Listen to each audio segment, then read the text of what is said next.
एक ऐसी ट्रेन के बारे में सोचिए जहां लोग दरवाजों से लटक रहे हैं, कोई टॉयलेट में सो रहा है और पूरी ट्रेन में बदबू आ रही है। इंटेंस लगता है, राइट? पर ये लाखों लोगों के लिए एक रोजमर्रा की जिंदगी है। इस वीडियो को देखिए। ये वीडियो है छत्तीसगढ़ एक्सप्रेस की, जहां लोग टॉयलेट तक में सफर कर रहे हैं। अब कुछ लोग कहेंगे ये तो जनरल डिब्बे हैं, तो स्लीपर क्लास की बात कर लीजिए। बुकिंग में रिजर्वेशन में S1 में ट्रैवल कर रहे हैं और हमारा स्लीपर में बुकिंग है, पर यहाँ पे सब लोग ऐसे जनरल कोटा की तरह चढ़ गए हैं। इन लोगों का किसी का भी बुकिंग नहीं है और ये लोग ऐसे ही ट्रैवल कर रहे हैं और IRCTC में से कोई हेल्प नहीं आ रही है। अरे क्या हुआ, इससे भी संतुष्ट नहीं हुए? रुको जरा, आज आपको दिखाते हैं थर्ड AC में जनरल का व्यू। हम लोग थोड़े से में तो है, तीन बैठे हुए, अब कहाँ मतलब। देखिए, ओवर क्राउडिंग की प्रॉब्लम रेलवे बहुत टाइम से फेस कर रहा है, तो आज इसी प्रॉब्लम को हम समझेंगे कि आखिर ट्रेन की हालत ऐसी हो कैसे गई।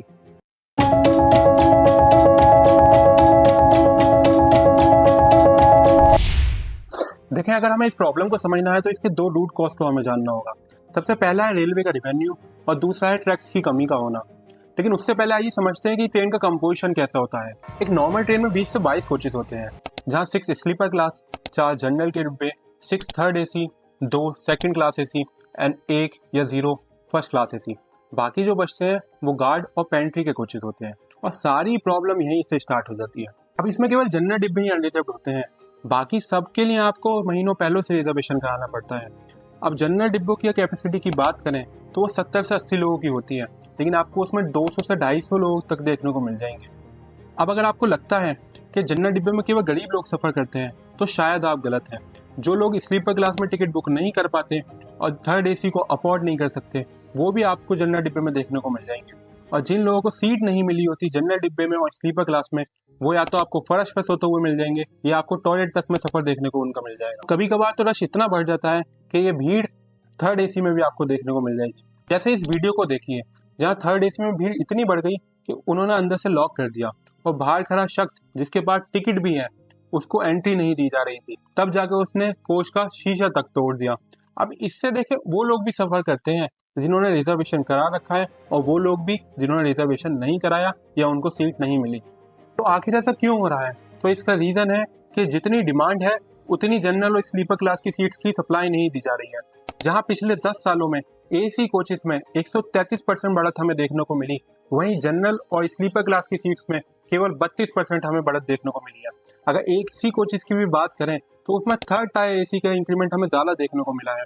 जहां देश की 85% ऑफ पॉपुलेशन आज भी स्लीपर और जनरल डिब्बों में सफ़र करती है, वहाँ ऐसा क्यों हो रहा है कि AC कोचेस की बढ़त बढ़ाई जा रही है? तो इसको समझने के लिए हमें थोड़ा फाइनेंस को समझना होगा। 7.6% पैसेंजर को कवर करती है थर्ड AC। अब टोटल ट्रेन की सीट्स का 19% थर्ड AC को जाता है। फिर भी पैसेंजर ट्रेन के रेवेन्यू का 1/3 हिस्सा थर्ड AC से आता है। 2022 में रेलवे ने 32,000 करोड़ रुपए का रेवेन्यू जनरेट करा, उसका 12,000 करोड़ केवल थर्ड AC से आया।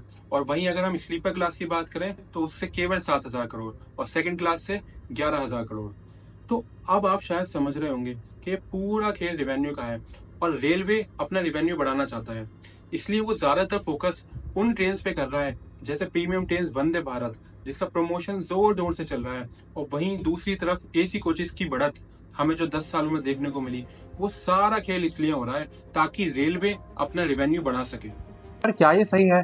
देखिए, पैसेंजर सेगमेंट कभी प्रॉफिटेबल था ही नहीं, ये हमेशा फ्रेट के प्रॉफिट से सब्सिडाइज्ड हुआ। फ्रेट मतलब मालगाड़ी, और यही वजह है कि जो फ्रेट के चार्जेस हैं वो पैसेंजर सेगमेंट से 3 गुना ज़्यादा है।